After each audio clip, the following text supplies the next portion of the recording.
Le Club de la Presse d'Europe 1. Avec vous, Patrick Roger, jusqu'à 20h. Le Club de la Presse avec ce soir pour poser des questions Michel Cotta, Serge Julie et Robert Namias et notre invité Alexandre Orlov, ambassadeur de Russie en France. Nous parlons évidemment de ce conflit en Ukraine avec cet espoir de cesser le feu ce week-end. Alors hier soir, monsieur Orlov, à votre place il y avait Jean-Pierre Chevènement qui était notre invité. Nous avons parlé de ces relations très tendues entre l'Europe et Vladimir Poutine et il nous a donné cette anecdote. Il nous a dit qu'il avait joué les émissaires pendant quelques mois. À partir de mai. À partir de mai, qu'il est allé à plusieurs reprises donc à Moscou, qu'il a rencontré effectivement beaucoup de monde. Et il nous a raconté cette anecdote à propos de la rencontre à Bruxelles entre Vladimir Poutine et l'Européen Barroso. Barroso qui lui aurait dit, écoutez, ne vous occupez pas en fait de l'Ukraine, c'est monté un petit peu, et il lui a dit même, allez vous faire foutre. Très crûment, c'est ce qu'il nous a dit. Vous confirmez, effectivement? Bon, non, ça, je ne peux pas confirmer, j'étais pas là. Non, j'étais pas là, mais bah, écoutez... Moi, je pense que de la part de Barroso, c'est impoli, c'est n'importe quoi. Il faut se tenir bien. Et ça montre la crispation qu'il y avait, ça montre la tension qui existe, qui a existé entre les dirigeants de l'Union européenne et Poutine. Ouais. Alors moi, je voudrais comprendre précisément quel a été et quel est le poids du couple franco-allemand, pour ne pas dire du couple Merkel-Hollande. Parce que... on a beaucoup dit que c'était Poutine qui finalement avait souhaité organiser ces différents sommets, ces différentes rencontres.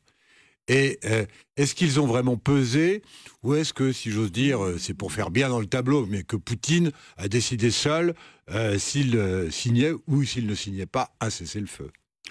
Non, je crois que pour nous, sans doute, la France et l'Allemagne sont nos partenaires principaux en Europe. En Europe, l'Union européenne, il y a 28 États.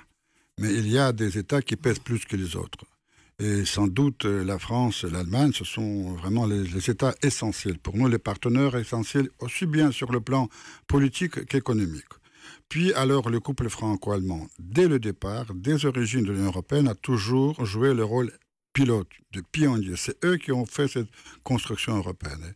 Nous tenons beaucoup à avoir des bonnes relations avec la France et l'Allemagne. Et pour nous, ce n'était pas du tout une surprise que c'est de leur part qu'on a eu cette initiative qui a été, comme vous avez bien dit, bien sûr préparée par des contacts réguliers et téléphoniques entre Vladimir Poutine, Angela Merkel et François Hollande. Ils se parlaient ces derniers mois toutes les semaines, même parfois plusieurs fois par semaine. Il y a eu un contact permanent. Alors, on a l'impression que de ce point de vue-là, il y a eu un changement de climat entre François Hollande et Vladimir Poutine. On le ferait remonter, nous, en France, aux scènes du débarquement, où quand même, on a vu les quatre chefs d'État ensemble. Comment vous avez analysé au début les relations entre François Hollande et Vladimir Poutine, qui avait l'air d'ailleurs glacial absolument, et le réchauffement. Alors, de quand vous le datez, ce réchauffement? Je crois qu'une relation personnelle entre François Hollande et Vladimir Poutine s'établit progressivement. Le premier contact au mois de juin à Paris, quand Vladimir Poutine a pris l'initiative de venir voir le nouveau président français, puisque pour nous, comme j'ai déjà dit, la France... En 2012, oui. C'était 2012, la France, pour nous, c'est un allié principal en Europe. Alors, la première rencontre, vous savez, quand les deux gens qui ne se connaissent pas du tout, c'est toujours... il y a quelques, disons, timidités réciproques, mais... Ça, vous l'aviez senti à l'époque? Oui, bien sûr. Ils n'étaient pas très gais l'un et l'autre. Après, le président Hollande est venu en Russie au mois de février. C'était 2013. D'ailleurs, c'était la première fois que le président Hollande est venu en Russie. Il n'a pas connu la Russie avant. Et pour lui, je crois, c'était une visite très importante. Il n'a pas, hélas, pu rester longtemps, mais il a eu le temps de visiter certains musées, voir Moscou, rencontrer des gens. Ça lui a déjà ouvert les yeux sur la Russie. Et puis, je suis d'accord que le tournant était, bien sûr, cette invitation le 5-6 juin dernier pour le débarquement. Il y avait des obstacles. Il y a eu des obstacles, il a eu des pressions sur le président français, mais néanmoins, il l'a invité. Et non seulement il l'a invité, il l'a très bien reçu à l'Élysée la veille, le soir du 5 juin. Il a eu un très bon dîner, chaleureux, cordial, et une relation personnelle s'est établie. Aujourd'hui, je peux vous dire qu'il a une très bonne relation personnelle qui facilite beaucoup de choses. Alors du coup, vous diriez que l'accord l'accord est bénéfique aux Russes, bénéfique aux L'accord de Ukrainiens, Minsk. parce que tout le monde a tendance à dire que l'accord s'est fait un peu au rythme de Vladimir Poutine. Non, écoutez, moi je pense que cet accord est bénéfique pour tout le monde absolument, puisque on n'a pas du tout intérêt à avoir une guerre au cœur de l'Europe. Il est temps de l'arrêter. Et quand je vois à la télévision russe des scènes de pilonnage de Donetsk, des morts civiles, des femmes, des enfants déchiquetés, ça me fait horreur. Il faut arrêter ça. Et moi, je pense que, comme on m'a dit hier Jean-Pierre Chevènement, à ma place, a dit que c'est la victoire du bon sens. Je suis tout à fait d'accord. À condition évidemment que le cessez-le-feu soit respecté. Quoi, bien sûr, mais tout le monde a gagné. Oui, pourquoi les séparatistes ont crié quand même victoire hier ? On dit qu'il n'y aura pas de véritable contrôle aux frontières, que certaines armes pourraient encore circuler. Je n'ai pas vu les séparatistes crier victoire. Ah, on les a vus, on les a entendus. Il y a un couloir. Écoutez, moi, je pense que tout le monde pouvait crier victoire, puisqu'on arrête la guerre. On ne tue plus les gens. Parce que j'ai pitié, pas uniquement pour des gens civils à Donetsk, mais j'ai pitié aussi pour les soldats ukrainiens, qui meurent pour je ne sais pas, pour rien.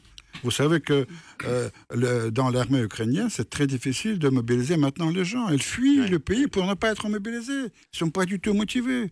Tuer leurs frères.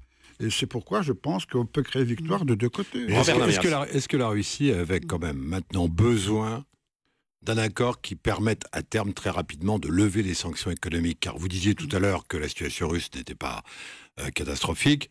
Le mot serait en effet excessif. Elle n'est pas très bonne non plus sur le plan économique, pour plus que la situation de l'Europe, de la France ou de beaucoup d'autres d'ailleurs, mais elle n'est pas bonne. Bon. Est-ce que derrière cet accord, il n'y a pas là d'abord le souhait russe de voir la donne économique changer et notamment la levée des sanctions qui d'ailleurs s'accompagnerait par la livraison des Mistral, alors que François Hollande a confirmé que pour l'instant ces Mistral n'étaient pas livrés? Sans doute, la Russie veut bien tourner le page actuel de relations entre la Russie et l'Europe, la Russie et l'Occident, puisque nous pensons que l'état actuel de ces relations est tout à fait absurde et anormal. Alors, irrationnel complètement, pas uniquement à cause des sanctions économiques, mais du fait qu'on ne travaille plus ensemble. Il y a d'autres sujets de la vie internationale comme Daesh, comme les problèmes de prolifération nucléaire, tant d'autres problèmes où nous devons coopérer. Et au lieu de travailler ensemble, on fait une querelle pour l'Ukraine. Donc vous dites ce soir, on aimerait retravailler ensemble comme il y a quelques années. Bien sûr, nous voulons tourner le page et revenir à des relations normales, aussi bien politiques qu'économiques. D'ailleurs, j'attire votre attention que dans la déclaration qui a été adoptée à Minsk le 12 février, les 4 chefs d'État ont réaffirmé la perspective de la création d'un espace commun économique et humain de l'Atlantique au Pacifique, c'est-à-dire ce grand dessein du général de Gaulle, il a été reproduit, on n'a pas renoncé à ça. Et pour nous, c'est un grand objectif. Alors vous diriez que le succès, que la paix dépend de quelques séparatistes sur lesquels les Russes n'auraient plus de pouvoir? Je dirais plutôt... Vous les lâchez, ces séparatistes, en quelque sorte? Non, je pense que la paix surtout, dépend, non pas des séparatistes, mais de l'autre côté. Ça, c'est toujours ce qu'ils disent, oui, c'est toujours ce qu'on dit dans ces cas-là. Oui, mais regardez, les séparatistes, soi-disant séparatistes, ils sont chez eux. Ils défendent leur ville, leur maison, leur famille. Ce ne sont pas des occupants, ils sont chez eux. Ils se défendent. Ils se défendent pour préserver leur droit de parler la langue maternelle.